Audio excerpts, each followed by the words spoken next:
Let me tell you something. A driver don't pick the car. Car pick the driver. It's a mystical bond between man and machine. It's a mystical bond between man and What's up, you beautiful collectors and action figure fans? It's the one and only Optibottom coming at you with another video review. If you're an old subscriber, thanks for coming back. If you're a new one though, welcome. Before you leave, make sure that you hit that subscribe button and bell notification so that you get instant email notifications whenever I upload a new review. And on today's episode, we're going to be taking a look at the new ThreeZero Transformers Bumblebee Optimus Prime Deluxe Scale Collectible Figure. For the package, you got an absolutely gorgeous image of Optimus Prime right there in the front. The Transformers Bumblebee movie took these characters that we grew up with for the past 10 years, put them back on Cybertron, and gave them a much more G1 inspired look, which was one of the huge pluses of this film. And that's exactly what ThreeZero has recreated with these deluxe scale figures. Come around to the side, you can see you've got the half image of an Autobot logo. The other side here has the other half of that Autobot logo. Come around to the back of the package and look, it's the full image of that Autobot logo. Of course, you got Transformers here along the side, the Transformers Bumblebee, and then some trademark stuff there at the bottom. Come around here to the front of it, and it actually does have a nice open kind of magnetic clasp right here, which you can open it up, and then you see a really cool pose of Optimus, and then of course you have an open window that fully showcases the figure as well as all of his accessories. But for the packaging on this guy, that's about it.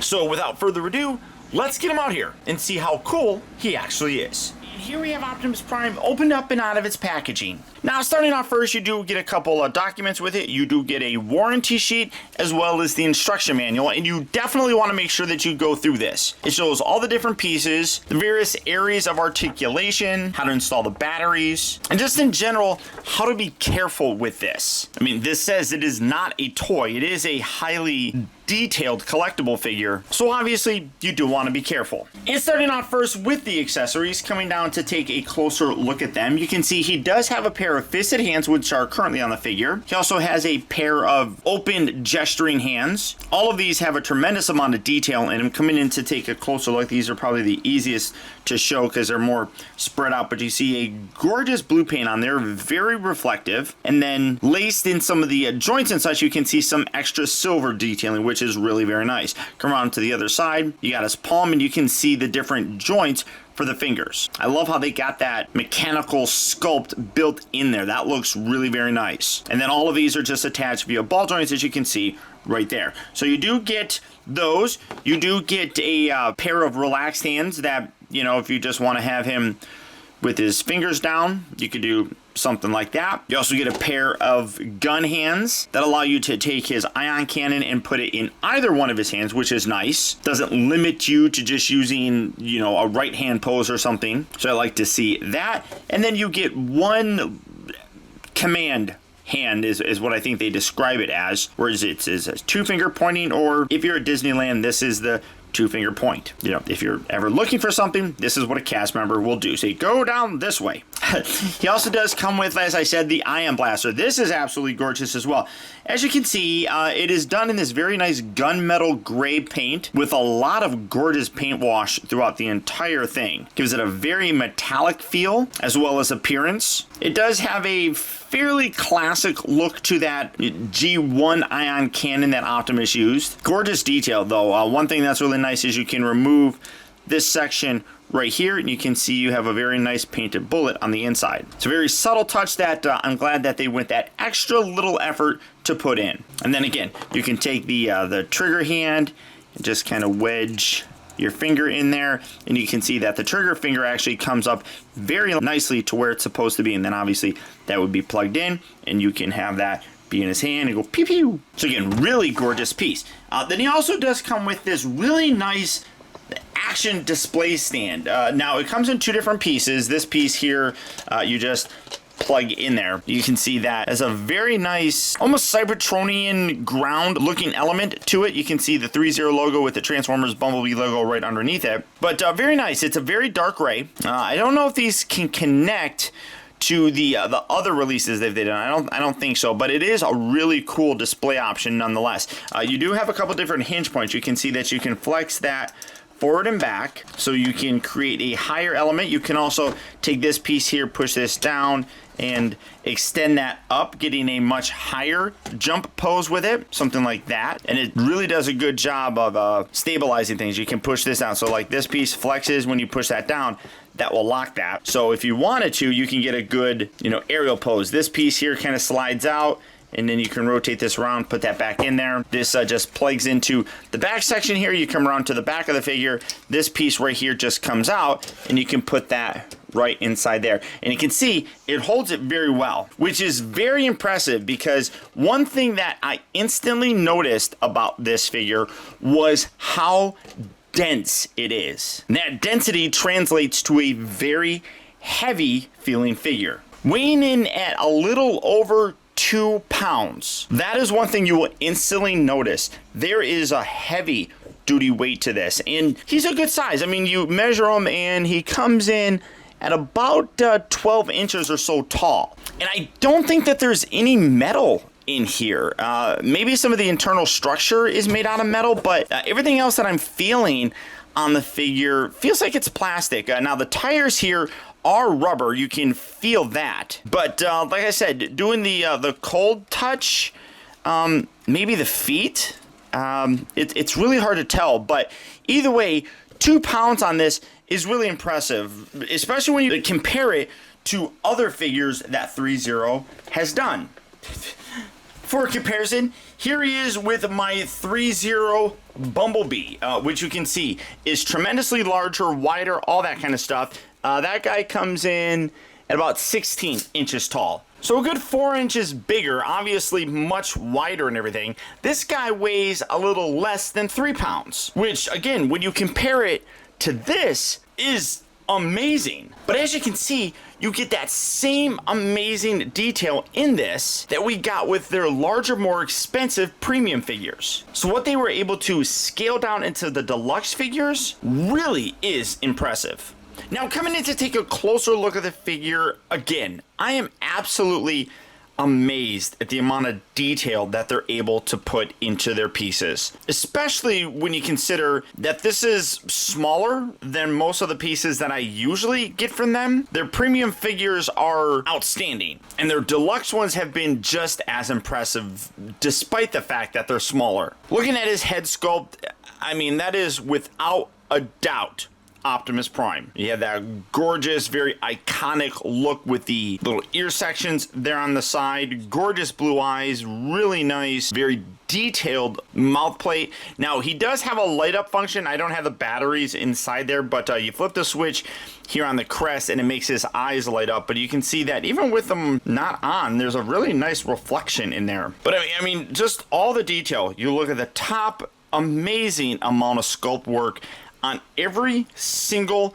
section of this. They left nothing untouched. The chest and everything looks very iconic. Gorgeous paint wash and paint detail in the entire thing, giving it layers upon layers of detail. The arms, again, all the pieces are there. And what's amazing is as these pieces move, it really does look as if it's meant to be a natural sort of movement. You look at the back here, I mean, that is stunning looking. Absolutely incredible. You can see a tremendous amount of paint detail, as I was talking about, like with some rust and everything, like in his butt cheeks. The silver has that gorgeous brushwork throughout it, which again gives it a very metallic look, but I don't think there's a lot of metal in here. You look at the inside of his legs, again, amazing amount of detail in there.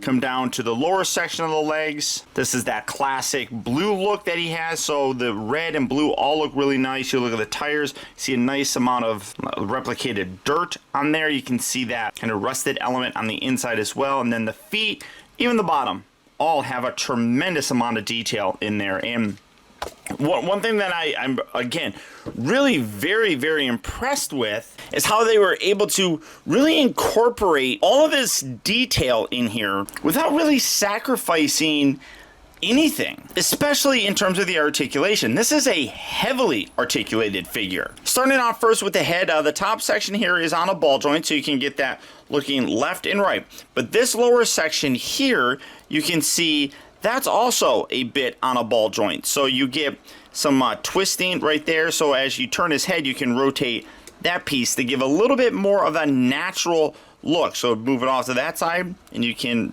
pull that piece. It's a little bit tricky.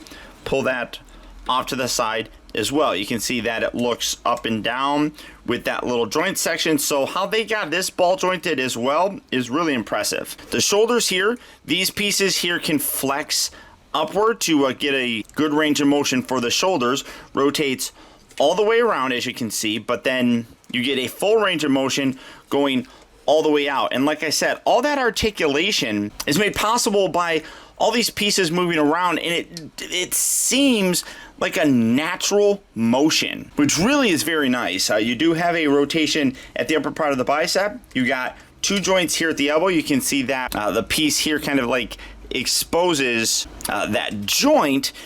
But like I said, it feels like it's naturally a part of everything else that's going on. And you really get a sense of that with the rotation here at the upper part of the torso. That rotates around, and it also bends down. I mean, that's a deep, deep bend. But as you do it, bringing this back, you can see that it exposes some extra detail on the back side here, which it's amazing how that's all hidden underneath there, and they thought to put that amount of detail in there as well. And then even further, you got a lower section here. So there's that one, and then you have the waist section, which also bends down. So when you do that, you expose more of the back. So I mean, that is an amazing range of motion for this guy, and I just love how it's all incorporated beautifully with the figure. And then the lower section here also does rotate, so you get several different rotation parts right up there. Now these little pieces here can flex up and kind of get out of the way. Same thing with the back section, you can move that around. You can get, you can get it moving about that far when you do that, outward as well. Also, it goes back, but you can also extend it down to get a further range of motion, which is terrific in case you want to do some heavy duty action poses. And then you just manipulate those pieces right back into place. But again, I love how it all is just like naturally a part of everything. He does rotate at the upper part of the thigh. He does have two bends here at the knee for very deep range of motion. And then as you extend that out, you see like other little components that extend out and kind of fill in areas. So all those points of articulation, even when you fully extend them, I mean, there's pieces that come out that just really fill things in. I mean, is that actually, that's like 3 points at the knee actually. So you got that one there, kind of keeping that straight. So you can bend that one there, you can bend another one there, and then you got that there. So there's 3 points of articulation on his knee. Wow. The ankles here do move forward and back. They also move up and down. And then as you move that up and down, you can bring that forward, and you can see you got little articulated points right here. And then also in the front that, again, kind of just fill in gaps and such. But he also does have, if I can get it, the joints on here are also really tight, which is nice. But you can see that he does also have toe articulation, so you can get him in a walking pose, which is going to look cool if you want to make your Optimus Prime walk. But again, oh, and then butterfly joints. I'm skipping things. There's so much that's on here, and again, when you pull it out, great detail in that to really hide things. I mean, I don't think I'm missing any other points of articulation. I mean, I definitely could be, because there's so much that's in this guy. The ball joints here at the wrist as well. You can rotate that all the way around. Just simply spectacular in terms of the overall execution and engineering of this. No, it doesn't transform. And people are going to be like, why do you want to transform and that doesn't transform? Because I want an incredible representation of how Optimus Prime looked in the movie. And in creating this for him, there's literally no way that you could make him transform. You could probably get close, but it's going to sacrifice some of that accuracy. This is as accurate as you're ever going to get to that on-screen look for Optimus from the Transformer Bumblebee film. But there you have him. Optimus Prime, the leader of the Autobots.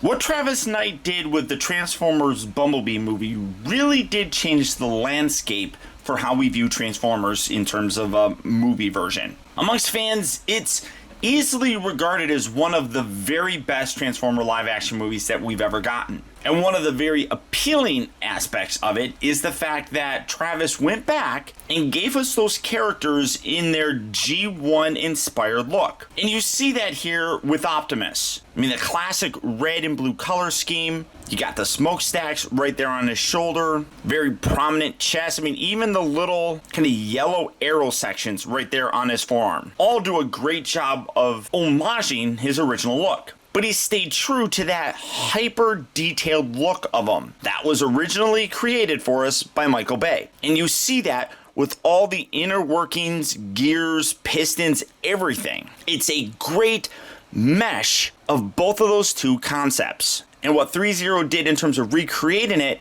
is just as impressive. As I said, the amount of detail that they put into this, despite it being a smaller version than their premium line, really blows my mind. They did not skimp on anything. The articulation is all there. The paint is all wonderfully done. The detail is crazy awesome. And it's all packaged in a figure that is less than $200. Now, the, I guess, standard for high-end collectibles is often seen as being Hot Toys. But what ThreeZero here has done has even blown them away. If you're a fan of Transformers, whether it be, that old G1 style or even the movies, this is a great piece to add to your collection. So, all that being said, if Optimus here is a figure that you'd like to add to your collection, you can do so in a couple different ways online, and for that, I'll put links down in the video description. But beyond that, guys, that's about it. Remember, if you like this video, I would really appreciate it, guys, if you would do one small thing for me, and that's just to simply hit that thumbs up button. That one small gesture really does go a long way towards helping me out, and I would really appreciate it. Also, a huge thank you if you made it all the way to the end of this review. Another way that you can really help support my channel is making sure that you watch a video all the way through. And if you did that, thank you. Also, a huge shout out to the folks over at ThreeZero for helping to make this review possible. And finally, remember, grow wise, grow strong, but never grow up. Thank you for watching and taking the time to be a kid.